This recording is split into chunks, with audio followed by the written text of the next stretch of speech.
So this next topic, we're talking about 5 myths of something. And to be honest, I am a little nervous about what I am going to say, but I'm going to say it anyway. I'm also showing up with no makeup because some people that I talk with and coach with, they don't want to do things unless things are perfect. And I was one of those. And I'm telling them it doesn't matter. It only matters what you're actually going to say. So I need to be an example for that. I also tell people that, you have to do things anyway when you don't feel like it. And because I was thrown off of Vlogmas and with some other things going on, I was like, I really don't feel like doing this. Who's going to really watch anyway? But guess what? I do this because I'm determined to get this done, motivated or not. I listened to something this morning that talked about the difference between motivation and determination, and I am determined. I'm not always motivated to do these videos, but I am determined to do the Vlogmas series. So those are two lessons in there already. Do it when you're nervous, do it when you don't feel like it, and then show up because the message is more important.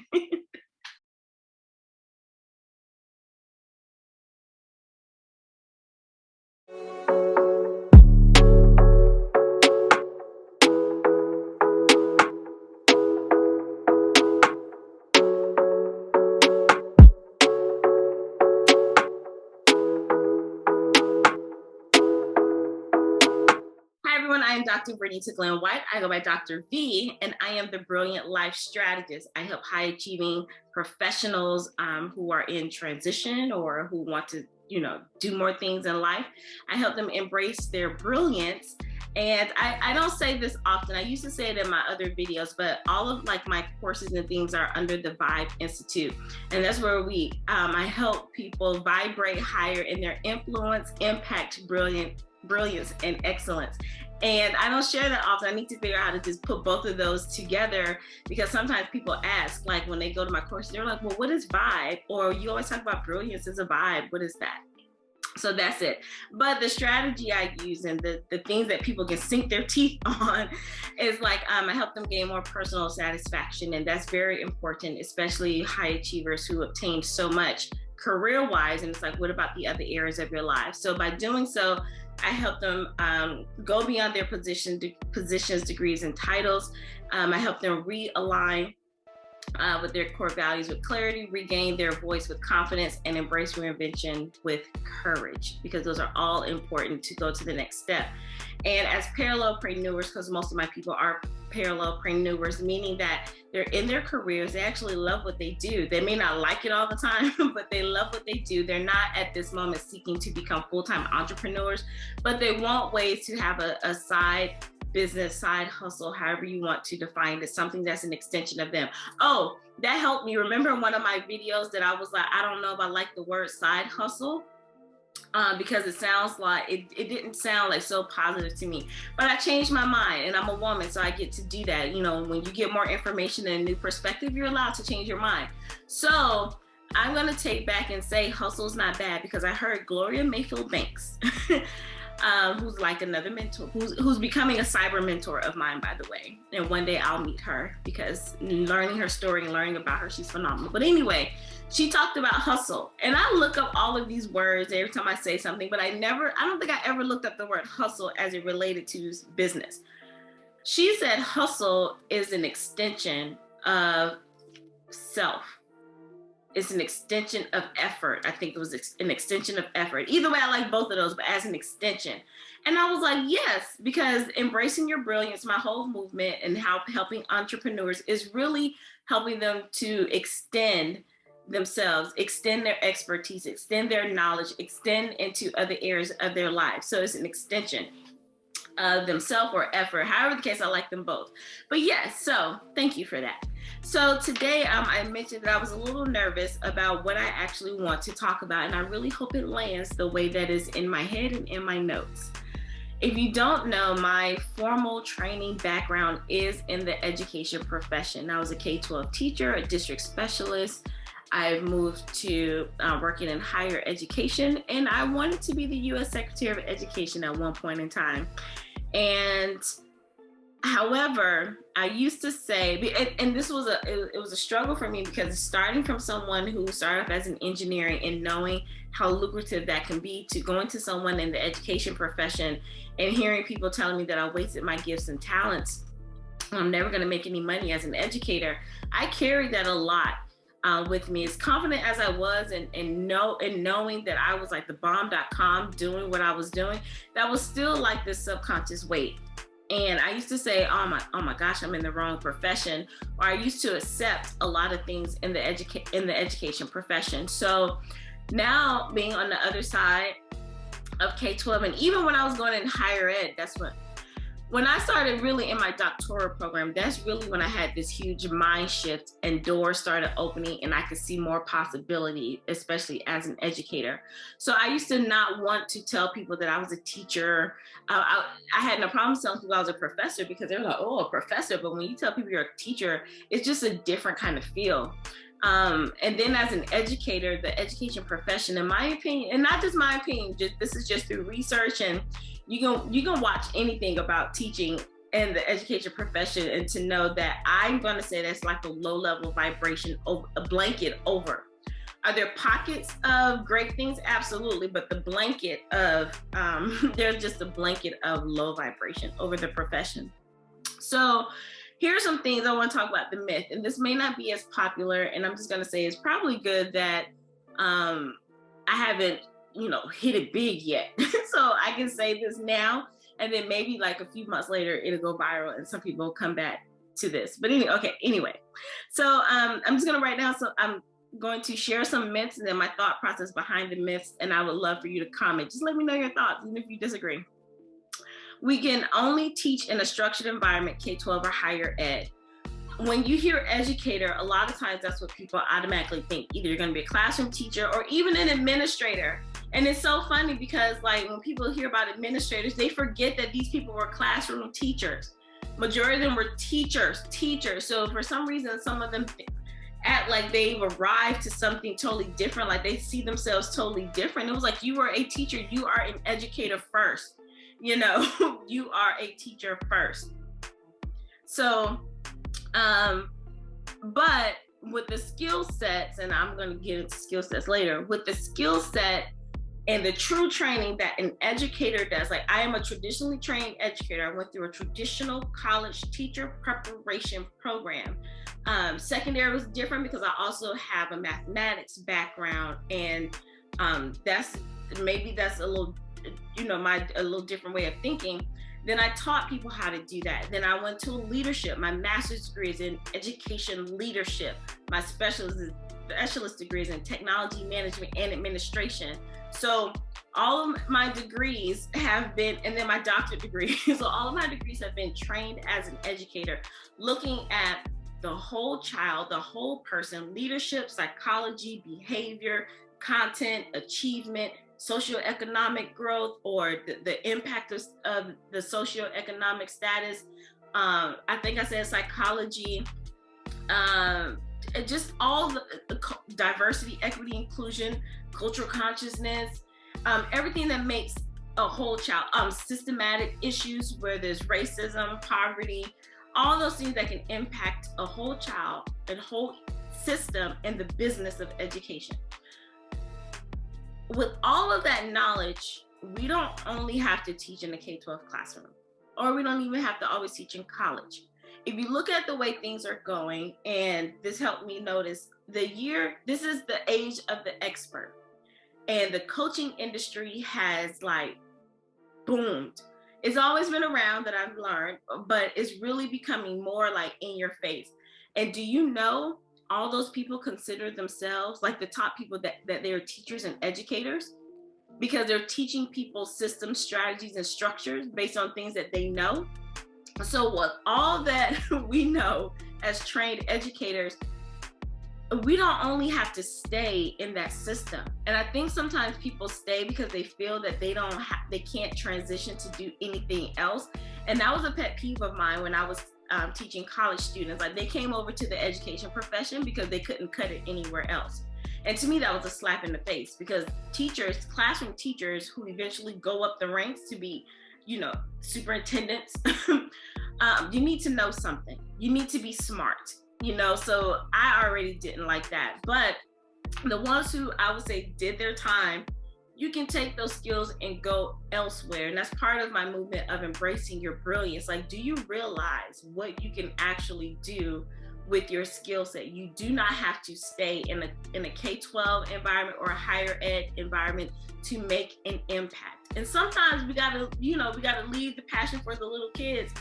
You know, sometimes we've done what we were supposed to do in that setting, and then it's time to move on. So some people think they can only teach in K-12 or higher ed, but that's not true. And looking at the coaching industry, that is a way of looking at an educator from a different lens. The second myth is that there's no money in teaching. Lies. I have on my wall right here in my office that I look at this all the time.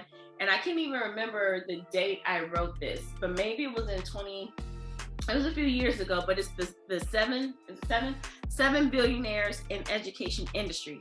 Billionaires with a B. We're not talking about tech. We're not talking about business. We're not talking about finances. We're talking about in the education industry. Like, I researched these people, and yes, they have businesses, but it's in the realm of teaching. It's teaching. And they've been able to grow that. And I'm like, man, there is money. People who are in the coaching industry, guess what? They're teaching. And I'm not saying go be a coach, but I'm just using it as a lane because that's just where the space that I'm in now. But there is money. Tutoring, these tutoring centers that are popping up, people who never stepped foot into an education program. They don't know anything about teaching a child, but they're making all this money building centers and things like that, writing curriculum. And not just writing curriculum for school districts. You can write curriculum for anything, writing books, speaking, there's money in education. It causes you to change your lens of what you think education truly is. So it's not always in the traditional sense. It's hard to change the system because no one respects teachers. And I put that as a myth because there are countries, and especially when I did my research in Singapore, there are countries that highly admire teachers and they value the input that teachers have. They also value their leadership that they have, because I think you need to have both the actual classroom teachers, the leaders, and then the overall, leadership, like superintendents or whatever, boards. But then I also think that people need to understand that education is a business. And I know people don't like when people say that, but it's true. Education is a business. So if you think in the mindset of trying to change a system, well, one, and I gave this fight up a long time ago, unless you want to, but I stepped out of trying to change a system that was designed to do exactly what it's supposed to do. Now, if you go into it knowing that and you want to fight it at that level, then hey, go for it. If you need some help, call me. I'm just not going to do it. I'll be a consultant for that to happen. But what I said, it's hard to change the system because no one respects teachers. I don't think teachers respect teachers as a profession, as an overall. Just the way that I've seen teachers in the traditional show up, or how, I'm not talking about everyone. I'm just talking through my research, and this is not just a few. I visited a lot of schools. When I was doing my thing, I was in a lot of environments with thousands and thousands of people. So I'm not talking just from my own lens, okay? But not taking the profession seriously. So when people don't honor the profession, that's because the people in the profession don't truly honor it and see it for what it is. When I was in Singapore, how people talk about, and again, they're not perfect, right? So they're, they got their stuff too. But how people talk about education, how they view education, how they fund education, all of that, they get the utmost respect. Like, people want to be doctors, lawyers, and teachers over there. Like those are, and engineers. Those are the things over here. Over here in the United States, people are like, ooh, I mean, it's honorable, but don't nobody want to be a teacher, So I think when the people inside the profession really, truly, truly step up, then I think that people on the outside will step up, and then it's easier to change a system, or be bold enough to create a new system. That's a whole thing right there, but it's very possible. And I've seen people do that within their schools and within their communities. They may not have changed it nationally, but within, their bubble, I've seen some tremendous changes and, some phenomenal work, and that mindset and mind shift change. So I hope that made sense. Like I said, it's hard to change the system because no one respects teachers. That's not true. But when teachers respect themselves, and when I say teachers, administrators too, the decision makers too, because too much weight gets placed on like the actual classroom teacher. But okay, let me move on from that point. The next one is the profession is dying. I used to say that a lot, but because a lot of people weren't going into the traditional education preparation programs. There are a lot of universities that have shut down their colleges of education, and that's heartbreaking. But honestly, the profession really isn't dying if you think about education as a whole. People are getting trained and learning skill sets beyond the traditional setting. And because traditional education is always behind society, that's why it looks like the actual profession is dying. But if they change the way that they teach people how to become teachers, beyond just traditional classrooms and really focusing on the skill set, and that's coming into the next myth, then they will see that education and teaching people never dies. That's why you have all these coaches coming up, because someone has said you can be a teacher just learning from your experience. That's why you have, a lot of consultants. That's why you have a lot of, that's why YouTube is so popular, because it is like a classroom within itself. That's why all of these companies like Thinkific, Udemy, Teachable, because everyday people are still teaching, and that is still part of the overall profession. But people don't see it that way, because when you think of education profession, you're thinking K-12 and higher ed. But if you expand your mind to say, oh, just this segment of the education profession may be dying, but education will never die, because there's always going to be somebody who needs to be educated, right? The next myth I said it takes a highly skilled person to become a teacher. I don't think that's true. Just based on the examples that I said, Teachable, Udemy, YouTube, anybody can teach anybody anything that they've gone through. So you don't have to be highly skilled. However, I do believe you need to be highly skilled to be like a true educator. A lot of the top coaches, and I'm going to say consultants, are educators. They understand the whole person. They understand the learning experiences. And even though they may not have been traditionally trained, they understand how to communicate their thoughts, organize their thoughts, get people from point A to B and C, build capacity in people. These people know how to do those things. And they're not just out here just teaching all willy-nilly, because you can go to YouTube and learn anything, but to really understand, to be educated and not just traditionally educated by someone who teaches with mastery, I think those are totally two different things. This is also the part where I get nervous, is because I don't think a lot of people who are in the traditional setting focus on all aspects of what it means to be an educator.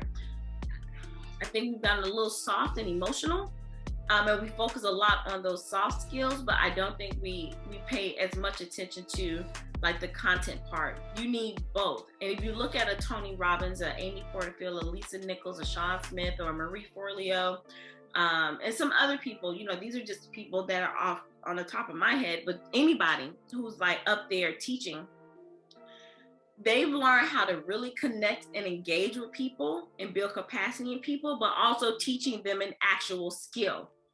Sometimes I think the people in traditional education thinks it's one or the other, and it doesn't have to be. A true educator knows how to do both. And I'm going to use my background as an example. My background is STEM education, focused on mathematics and technology. I do know some science, and then the whole framework of engineering designs thinking.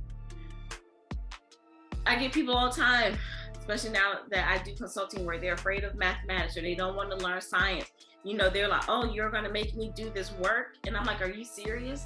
You want to be a teacher, or you want to be an administrator over these departments, but you don't want to learn the concepts and the skills? within this subject area. Are you kidding me? Now, you don't have to be the classroom teacher. You need to be the expert in this. But don't you think you need to keep working and sharpen up those skills? Like, how do you think people get good at reading? They read a book. So in order for you to get good at understanding mathematics or any other content, you have to do it. As an administrator, you have to know enough about it to be able to build capacity in your teachers. So it's not enough just to do this general approach to teaching. You got to have some content in there as well. And I think sometimes content goes out the window because we're so focused on the social emotional learning, the behavior, the discipline, and please don't get me wrong. Oh, and the curriculum, or just some of that stuff. Don't get me wrong, all of that is important. But when you focus so much on that and then true skills are not coming out of that, that's why you have so many people saying, I went to school and learned nothing, or why didn't I learn this in school? All right, I'm gonna get off that soapbox. So what does all of this have to do with my work with parallelpreneurs? I wanted to share those myths because a lot of people I work with, they shy away from embracing it and expanding their brilliance because they don't want their view of what an educator or teacher is skewed. They always think they have to go back into the classroom, and then that goes like, oh, the money thing and the respect, all of that. But when you look at that as a broader picture, being an educator as a broader picture, then it's easy for you to get into the flow of creating your own educational system. That's what it is. You can create your own educational system if you understand that those things I said are myths. You don't have to go this route to still be impactful educator. So the people I work with, I do have to help them see that you can still make money and still be teaching something that you know. You can still have impact and influence. You can still get the respect. You can still change industries. Now, you don't have to go the traditional route, but there are still ways for you to change the industry. Oh my goodness, I really hope that made sense. That's something that's just been on my mind that I want to share, because part of me is changing the narrative of what it means to be an educator. I do want our school systems to do better, but at the same time, and this is just my opinion, and the school system is doing exactly what it's supposed to do. There are some people in there who are doing phenomenal work to change the narrative of that. But my whole thing is that I think there are people who could, classroom teachers in schools and leaders, they no longer have the impact and influence over the students that they think that they once had. The impact and influence are now coming outside of the school setting. I work with people who have the skill sets that are necessary in the world to make the world go around, having them to bring their brilliance back into a place where they can expand that, and it can be another avenue for people to learn, whether that's a child or an adult. Ooh, I hope that makes sense. I'm gonna have to break that down one day, but I hope that makes sense. Leave your comments down below. I would love to hear your thoughts, and if I need to clear up anything, ask me a question. I'll do something that's a follow-up at some point. So thank you for listening and learning with me. I really enjoyed talking about this, and thank you for letting me be open and transparent. And hopefully I was a little clear. But aside from all that, remember this: to be well, be empowered, be bold, and be brilliant. Until next time, bye.